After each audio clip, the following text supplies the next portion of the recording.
Financial advisor A points out that foreign stocks look historically cheap compared to their U.S. peers.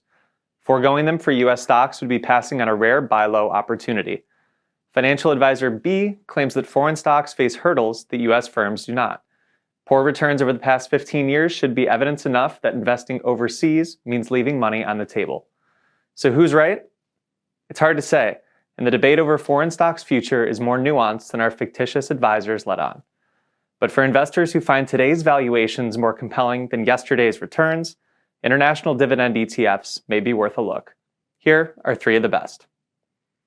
Let's start with Vanguard International High Dividend Yield Index ETF. It trades under the ticker VYMI and earns a Morningstar Medalist rating of silver.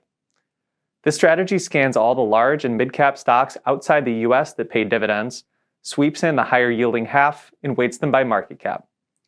Simplicity is a virtue for this fund. Targeting half the dividend-paying universe means this fund routinely tallies more than 1,500 holdings. That limits the influence of struggling companies that may be cheap for good reasons. Plus, market cap weighting pulls the portfolio toward larger, more stable firms that can weather the market storms and continue paying out dividends. This weighting approach and broad reach should protect investors from the perils of high-yield investing. Schwab International Dividend Equity ETF, SCHY, is next up.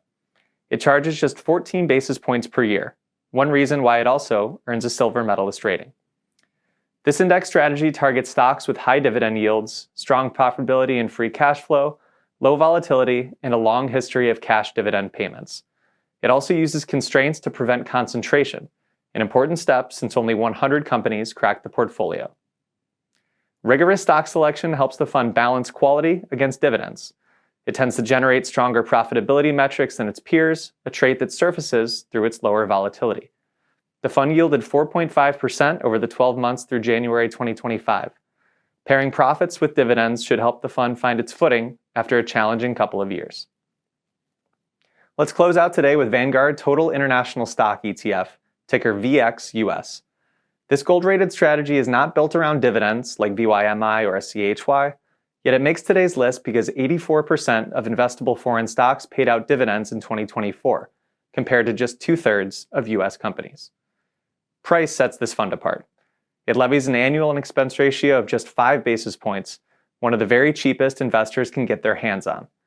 The index strategy targets large, mid, and small cap stocks from emerging and developed markets, pulling in north of 8,000 companies. They are weighted by market cap, leveraging the market's collective wisdom and keeping its riskiest participants under control. Whether now is the time to invest in foreign stocks is a question for another video. But for investors that are torn between advisors A and B, perhaps yield can be a tiebreaker.